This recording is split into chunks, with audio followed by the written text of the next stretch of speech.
So this is exciting. We're talking about A/B testing. What's also exciting is this is a double meaning. Putting research papers into production, it means two things. One, experimentation is a means for putting your research into production, from your research cluster into a production cluster, which is so much different. Two, there are actually a lot of advanced tactics based on research papers that you can use to better your experimentation practices. So we're going to talk about the latter for this talk. All right, let's start with a bit of framing. Let's get to know each other, warm up before we run type thing. Have you recently launched a new feature on a user-facing product? Well, that's exciting. It's good to do that. Or perhaps you've worked on a machine learning model for many, many, many months, maybe even years. It's totally possible. And then eventually it made its way to production, the mecca for our models. Or maybe you've designed a new UX feature in hopes that it'll improve the content discovery experience on a product. Hopefully one of these things is relatable to you. Oh, that's exciting. In general, have you ever made changes to a user-facing product? That's the question I ask. So if you have, maybe you followed this really great product development lifecycle. Hopefully, maybe, potentially. I know I have at certain points. I've also known I haven't done this process. At a really, really high level, it starts with user research, which is usually hinged on some bigger product strategy, and there are some prototypes, and we're evaluating on a handful of users if it's effective at a smaller subset of users than would be in an A/B test. Then we, based on that research, we define the product requirements, narrow in on the specific feature we want to build. And then our engineering team implements the new feature, of course. The wonderful skills by our software engineers make ideas happen. And then, there's the offline evaluation phase if it's a machine learning model, or there's also the internal QAing. Maybe we do like an employee trial of some sort. And then we jump to the most exciting phase, A/B testing. There's nothing more exciting on this slide right now than that A/B testing phase. It's because you get to understand the impact or the effect of your work, of that hard work that took so many different domains on your user metrics, on your research, on your business metrics, and on your product metrics. And depending on the results of that A/B test, you either iterate and improve, or you launch to all your users where we want to be. All right, let's visualize what A/B testing can provide if that step is included in your life cycle. So it's going to be a little bit dramatic. Let's see if it's funny or not. Bam, bam, bam, bam, bam, bam, bam, bam. Imagine me practicing that at the airport yesterday. So I'm glad there was laughter. All right, so back it up a little bit. Comparison of metrics makes sense, right? Control, test, treatment. We want that. Comparison at the day level, not just the total from the duration of the experiment. Looking at specific sub-cohorts, that's awesome. Like, that's the dream. You want to understand where you're doing harm and where this feature is like golden. Then you could target those users potentially if the feature is not ideal for some demographics or some users cohort. This is my favorite part about A/B testing. And then, yeah, the same, just for effects. So yeah, then let's talk about the not so great product development lifecycle. This must be relatable to also everyone here because we've all done this. Leadership is so eager. They have a new feature. They want to be like some other company, or they want to pave the path of what they think is great. And then engineering quickly builds the feature. It has to get into production ASAP. There is no time. Like, it must go. So you do some hacks, you put it in prod. Well, first you do a little bit QA. Usually the step is not skipped. Again, if it's an ML model, rarely do you skip the offline evaluation phase. And then you launch to all your users. So that's cool. And then you send an email celebrating. Hey, we launched this feature. OKR's checked. Jira checked. We're great. Yeah, this is totally relatable though, right? This is the not so great process. So same dramatic effects. Let's see what happens when you don't isolate the causal effect of a change on a product with one of the most popular methodologies, A/B testing. Let's see what happens when you don't do this. Bam. That's not as cool, but also way better than a lot of companies do. Like, even just looking at metrics before and after a launch, I promise some companies do not do that. How do you know a change to a metric was a result of feature X that happened to go out on a specific day versus other features that also went out if you just do this type of analysis? How do you know that the change in metrics aren't seasonality? Are you confident that the feature doesn't degrade the experience for a specific user group? It's hard to define that. Obviously, I'm being dramatic. You can do analysis. If you've got really great logging, you can bypass the A/B testing step and figure out ways to understand the impact or effect. But ideally, you go after the other graphs. You go after the more interesting data. All right, what was the obvious difference between the great product development process and the not so great? A/B testing, obviously. So why is A/B testing skipped? That's what this talk is about. Maybe it's foundational, so we'll touch upon this for a few seconds. Perhaps you don't have what's required to leverage A/B testing within your engineering product organization. And what I mean by foundational, it's not that you don't have the technology, you also don't have the right process or culture. That's what makes A/B testing really interesting, is it needs all three of these. There are a lot of aspects of our software development process lifecycle that don't need all three of these, especially the culture part. So let's go over these real quickly. Process, testing coordination, it needs to be easy. If it's not easy, nobody's gonna wanna do it. They're not going to want to spend their time on this. Technology, obviously to have this frictionless process, it's hinged on your platform, on the tools that you have to validate if a test is configurably corrected. To even start a test, there should be a nice UI. You want to remove the manual steps. And then of course, culture. If you're a product engineering organization, has a fear for potentially being wrong or would prefer just to check off an OKR or every negative sentiment that comes along with the opposite of experimentation-driven culture, then it's unlikely that you're going to gain traction in the A/B testing space at your company. So all of these three things have to be there in order to have the ideal experimentation culture. And so when that doesn't happen, usually it's skipped. Yeah, so to emphasize again, without process, it'll be true chaos. Without technology, it won't be feasible. And then without the right culture, it just won't happen. People won't want to do it. Oh, real quick, introduction. My name is Leemay. I work at Spotify with the wonderful humans on the homepage, and I wrote a book called Practical A/B Testing. If the not so great product dev lifecycle resonated with you at all, check out my book. It's a practical approach to going from no A/B testing to A/B testing. However, that's not what this talk is about. Let's say you already have all that in place. The right culture, the right process, the right technology for experimentation. Then why is A/B testing still skipped? It's still skipped. Like that's the point. Even if you have this in place, even if you have everything you need, this process is still sometimes bypassed. Well, here are the reasons. A/B testing is challenging, especially as the testing demand increases, especially as there's more pressure to innovate on your product. And typically, the three problem spaces that I've seen is there's a desire to improve algorithmic iteration velocity. I hinted at this earlier, ML takes time. There's a lot that goes into putting machine learning in production, and often the A/B testing step is the one that's scrutinized the most. If that is slow, then it potentially will be skipped and we'll just rely on offline metrics or other ways to understand the effect. Another challenging problem space with experimentation is that there's just not enough users to test with. This one's huge. Lots of companies deal with this. If you don't have enough users to test with, then you're like, I'm just going to skip this step. And then metrics aren't moving. A metric that can't be moved is totally useless. What's the point of running the experiment, right?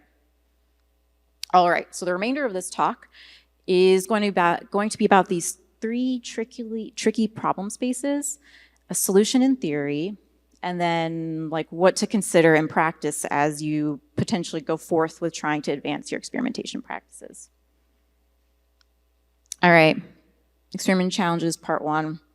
You want to rapidly iterate on ranking algorithms, but you can't today. So signs that this is a problem for you or this is like a need. A/B testing is skipped occasionally, like we've hinted earlier, because stakeholders can't wait for insights given historically long tests in the past. Metrics aren't sensitive enough. This one's a huge one. We'll talk about this more later. Therefore, if your metrics aren't sensitive enough, the duration of the test will be longer, and therefore delaying insights and delaying when that innovation makes its way to production. And last but not least, there's an increase in ML ranking evaluations going on at your company. You have a whole AI org, a whole personalization org that wants to do more machine learning. Your MLEs want to move faster. When that happens, this is the case. There's a desire to get insights quicker. All right, so some solutions to solve this challenging space in a more advanced ecosystem. You could do more offline evaluations and studies to better inform the time spent in the online context. So that means you actually A/B testing less because you're filtering out the cases where your offline evaluations actually suggest maybe this isn't going to be a winner. You're getting insights elsewhere otherwise. Revisit your metrics, specifically the hierarchy of metrics at your company. I'll talk about this later. And then to support the MLEs that want to experiment more efficiently, you could implement interleaved comparisons to speed up ranking experiments. This is what we're going to talk about next, interleaved experiments. The research is out there. I just started watching X-Files, so the research is out there. See these papers. De-bias balance interleaving at Amazon Search, obviously by Amazon. Speeding up Airbnb search ranking experimentation through interleaving, and then innovating faster on personalization algorithms at Netflix using interleaving. All very good papers or articles, check them out. Okay, so what is interleaving in theory? Interleaving is a technique for comparing ranking systems that is typically 2 orders of magnitude more sensitive than a classic A/B test. And think about that. If it's more sensitive, then you should get insights quicker. Use case for interleaving is to compare a control ranker against test rankers by generating a ranked list that interleaves the results from the different rankers. The blended list is what's presented to a given user. I have an image that will illustrate this better. And then, in general, interleaving should ideally and can ideally require less users and different metrics, which result in less time needed to run this comparison in production, which therefore leads to insights quicker and speeding up your innovation. All right, here's an image from the Netflix article, Innovating Faster on Personalization Algorithms at Netflix Using Interleaving. Take a look at the classic split A/B tests that we're all familiar with. You have your user base population, then you deallocate group A, group B, you assign them ranker A, ranker B, and then you have metrics. Take note of those metrics. Those are more like higher level metrics, retention, streaming. And then compare the other side, interleaving. You have a subset of users, also pulled from the greater population, but they get 1 row, and it's a combined ranker, A and B. The difference is clear in that sense. And the other difference is the metrics. The metrics are more granular to what's being presented, if that makes sense. They basically used their preference based on the ranker, the item that was returned to them. And how did they engage? All right, so in practice, interleaving enablement may be really hard. I've experienced in this. It's hard bringing in a new advanced strategy, and it's hard for multiple reasons. Keep in mind, when you have an experimentation platform, you're solving a problem space for many teams at a company. So you ideally couldn't prototype and build for one specific area like search or ads or home, but at some point, if you want this strategy to scale, it has to be somewhat generic to meet all of their needs. Otherwise, it's going to be a painful platform solution.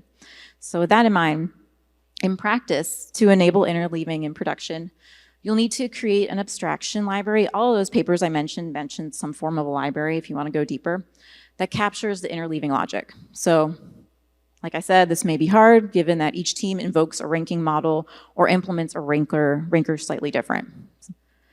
The library's ease of use will directly influence strategy adoption. What I mean by strategy adoption here is interleaving is a strategy. If it's hard to use, if your MLEs are spending a lot of time and overhead configuring a test to incorporate interleaving, they're not going to do it. So that's really important when you think about how you want to advance your experimentation practices. And then additionally, this is core to everything we do in the A/B testing space, but you need to implement more logging. So logging to attribute the item that was served to the user in that mixed blended list, it needs to be clear where that item came from. If it came from ranker A, B, or C. If you don't have that logging in place, you don't really know how to attribute success to which ranker, which one had a better performance. And then even more finer grain, if you recall in that prior image, the metrics were different, the user preference metrics. So you need more event logging to kind of understand the engagement at that level versus the higher company level, which is like retention and streaming, et cetera, like in the Netflix case. All right, things to consider if you want to go down this interleaving approach. Reusability matters. We talked about this. It matters how you build the library. Having a common interface will improve integration for teams that want to opt into this testing strategy. And again, it's not just about standardizing the library that contains this interleaving logic. It's also about the data that's logged. We talked about that in the slide prior. Also, performance matters. Think about this. So in a traditional split A/B test, you invoke one ranker, serve that to group A. You invoke another ranker separately in the different user variant or test variant. There's no, you're not really thinking about performance. I mean, you're always thinking about performance, but you're not really thinking about performance. However, in interleaving, you're invoking multiple rankers in one request. And obviously you can do that in parallel, but what if one deadlines, or how does that affect your results? Does it bias based? I mean, there's a lot that goes on into interleaving a handful of items that come from machine learning models. We know machine learning is expensive. We know that fetching features differs for each of those models. So that makes this complex, and that's why it's having these reusability factors, the logging in the library. If that's simple, then you can focus on these bigger challenges. All right, so that was challenge number one. You want to have more rapid iteration on the ML side, implement interleaving potentially. Experimentation challenge part 2, not enough users to test with. Signs that you don't have enough users to test with. You have to forecast when to run an experiment due to capacity issues. So for example, you want to kick off a test tomorrow, but you can't because there's no testing space. So you have to plan like for a month from now. Or another sign that you don't have enough users to test with is that you have to pause test early in order to make room for another more higher priority test to run. Or, on the other hand, your team is hesitant to even use A/B testing to evaluate the effect of a change because it may take experimentation away from the other tests that are running or about to run. These are all saying the same things, essentially, just different cases. All right, so there's 2 solutions that come top of mind. Interleaving, like we said, does require potentially less users depending on your product and how you implement it. Because remember, you don't have those 2 groups, you have the 1 group. But we talked about that. So what we're going to focus on is testing strategies, isolated versus overlapping. At a really high level, real quick, isolated is when a user is exposed to one treatment, one experiment. Overlapping at a high level is a user is exposed to many treatments, and that comes with problems, as we'll get into. But check out these really good research. Again, the research is out there. Specifically, Google's paper titled Overlapping Experiment Infrastructure, More, Better, Faster Experimentation. That's a really good paper. If you want, it's really well detailed, like it has just the right amount of detail to go do what you want to do at your company. So check that out. And then there's also a really good article by Timothy Chan called Embrace Overlapping A/B Tests and Avoid the Dangers of Isolating Experiments. It's a little bit funny because he says funny things, but also it's to the point. You likely can run overlapping tests. And interaction effects is something not to be scared of because that's kind of production. At some point, all your features that get to production are going to be interacting with each other. So it could kind of also be a benefit to the overlapping test strategy. So yeah, things that way better. Check it out. Okay, so we're going to talk about overlapping. In theory, like I said, users are assigned to more than one experiment at a given time. So that means me as a user, I log into an app or I engage with some app. I could be exposed or engaging with multiple different experiments at once. Again, different from an isolated experiment where I'm only in one test at a time.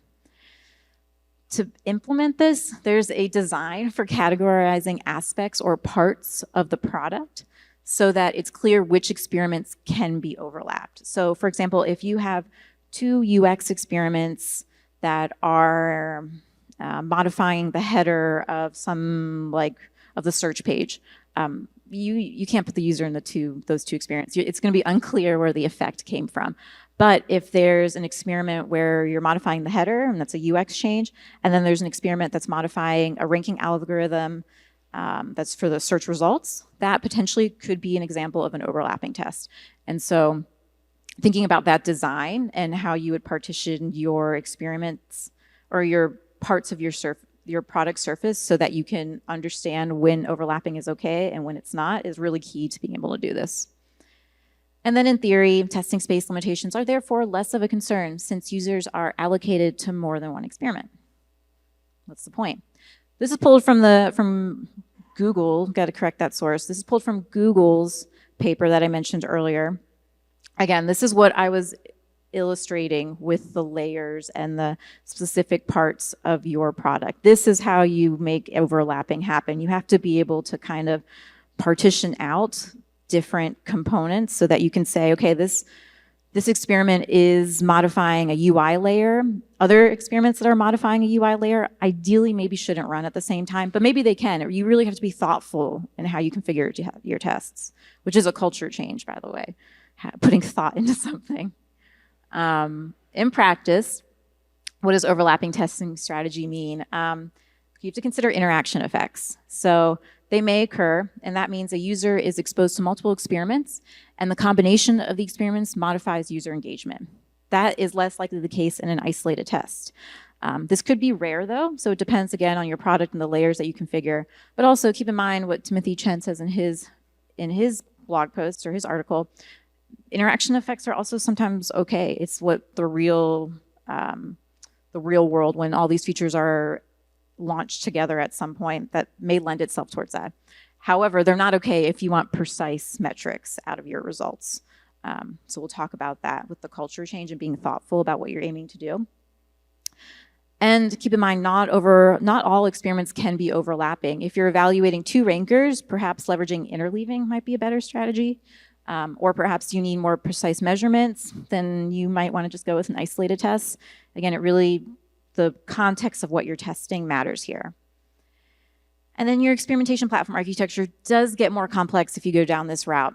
It'll be harder to debug, maybe more error prone. Keep this in mind. But that's also not a reason not to do something. All right, so things to consider. This is what I was alluding to earlier. There's a mindset shift that your product and engineering teams need to kind of welcome or adopt to embrace overlapping tests. Teams need to be thoughtful as what the goal of the experiment is. Again, that's the point, is like, what are you trying to get out? Are you trying to have more precise metrics? Then maybe go with isolated tests. If you're trying to understand whether we should launch this feature or not, and you generally want to know if it's a good idea, overlapping tests may get you that. All right, so that was challenge 2. What do we do if we don't have enough users? Employ the overlapping testing strategy. Let's go to challenge 3. Your metrics aren't moving. This one sucks. Signs that your metrics aren't moving. As you run A/B tests, metrics don't move. There's no in either direction. And then that lends itself to an unclear value proposition to why you should use A/B testing as part of your product development lifecycle, and valid too. Another sign is that your success metrics are global company level metrics that are difficult to move in a shorter time period. We'll talk about this when we talk about the hierarchy of metrics in the upcoming slides. And then the last one, maybe treatment effects are hard to detect because so few users are actually exposed to the new feature within the test treatment. Okay, so some solutions for metrics are moving. For the last one I just mentioned, where treatment effects are hard to detect because so few users are actually exposed to the new feature, you could implement a variance reduction for some cases like this. And I would highly recommend looking into that because it is a really interesting strategy. However, something that's more relatable for the majority of us working at these companies that build products is revisiting your metric strategy. That's something that you can actually do today. Interleaving, it's going to take time. Overlapping test strategy, it's going to take time.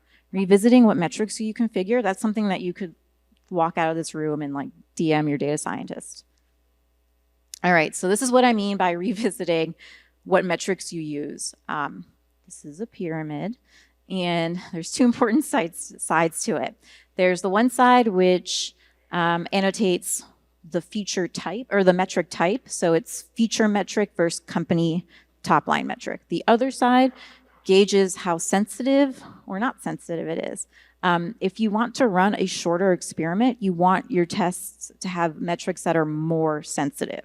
If you want to measure the less sensitive metrics, you're going to have to run a longer term experiment, like a holdback or a degradation or cumulative holdback. Meaning, if you want to measure retention, don't expect to get that in 2 weeks. If that's your success metric, that might be hard. You may have to run it for 3 months. I'm making these numbers up. It depends on your product. But if you want to measure click-through rate for a feature that you've built on the search page or on the home page, or bounce rate or return feature visits, that's something you can totally measure within 2 weeks or 3 weeks. Then therefore shortening the duration of your tests. And then also moving your metrics, because remember, that's the challenge. That's why people skip A/B testing, is because metrics aren't moving, and you're skipping this because you're not using the right metrics. So yeah, feature metrics, they're important. They're more closer to your product area or your surface area that you're working on in your team. Okay, so by the way, I couldn't find any research papers on that topic, but maybe someone will write it one day. In practice, defining more sensitive metrics to evaluate the effect. So in practice, what this means is you're gonna have to do a lot of logging. So yeah, I did say you can walk out of this room and revisit the metrics that you associate or that you configure to your experiment, but you might not have any of these metrics. That's the problem. So in practice, in order to get those feature level metrics, like what I mean to say is you definitely, hopefully have retention easily computed on an ongoing basis. You definitely, hopefully have revenue. All of those high level company metrics, those are easily available to query and incorporate into an experiment. You probably don't have those lower level ones. And that's going to require instrumentation on the client side to reflect user engagement at granular levels. So you're going to have to do some work to build these metrics, in other words. And then not only are you going to have to do the work to build it, you're also going to have to do the work to maintain it. Every time you build a new feature, you have to make sure you have the right instrumentation in place to understand the impressions, the clicks, the streams, the likes, the whatever engagement a user can do to accompany how they feel about the feature. Essentially, you need to manifest your dream metrics. You have to plan for them. You can't they won't appear magically. All right, let's summarize a little bit. How are you going to innovate in your experimentation strategies to combat the common reasons for skipping A/B testing as a step in your product development life cycle? Here are the 3 challenges. Challenge 1, run more efficient ML ranking tests. We said that the solution would be potentially implementing interleaving as a way to evaluate multiple rankers with blended results per user to improve iteration velocity on your algorithmic work. Challenge 2, not enough users to test with. We said overlapping testing strategy could help with this. Challenge 3, metrics aren't moving. Implement feature level metrics, implement instrumentation so you understand the effect and are able to attribute it to a specific feature instead of just using those top company line metrics, which are a lot harder to measure in a short duration. All right, some final takeaways. Why it's important to innovate on your experimentation capabilities. Theory and offline evaluations can only take you so far. The success of any product and engineering strategy relies heavily on making the right decision. Experimentation can help measure the effect of your decisions to ensure they're right. So ideally, you're not skipping it. Ideally, you're innovating on the tactics that can enable similar effects or similar understanding of how a treatment is doing in production. Otherwise, you won't be able to really continue to innovate on your product. Innovating on your A/B testing platform will lend itself to also innovating on your product. Yeah, essentially saying the same thing. Investing in innovations in your experimentation practice will be a conduit for innovating everywhere else. The more advanced A/B testing concepts you have, the more unlikely you're going to skip the step or be blocked because there's not enough space or your metrics aren't moving, etc. This is good. You should do the good for the company and innovate here. And then in general, the better your experimentation practices are, the better you will be at innovation, strategy, and learning. So learning, obvious, you're gonna learn more about the experience you're putting in front of your users. We want to do this. We don't wanna just check off an OKR. We actually want to understand all of the work that we put into this machine learning model. What is the effect? How does that compare to a heuristic or a popularity algorithm? Is the juice worth the squeeze based on the impact it has on your metrics? Strategy. A/B testing can help your strategy, your product strategy, your tech strategy by measuring the incremental tactics that build up to this more holistic vision are pushing your metrics in the right direction. And then, of course, innovation. We talked about putting ML research papers into production. A/B testing is a way to do that. Similarly, innovation and taking big bets on your product strategy is expensive and risky. Improve your experimentation practice so you can de-risk your strategy and then also reduce the cost of innovating by having interleaving where you can do more with less, or by running overlapping tests so you never run out of users. Like, the whole point of A/B testing is to de-risk the decisions you make and ensure that you're measuring the right metrics and also moving in the right direction. If you're putting more research papers into production, the demand for online experimentation will increase. You will come into these scenarios where you run out of testing space, or you don't have enough users, or your metrics aren't moving. This lends itself to then also just, innovating in A/B testing. So there are many techniques that we talked about today. These are just the ones we talked about. There's way more out there. Innovate here so you can innovate everywhere else. Thank you.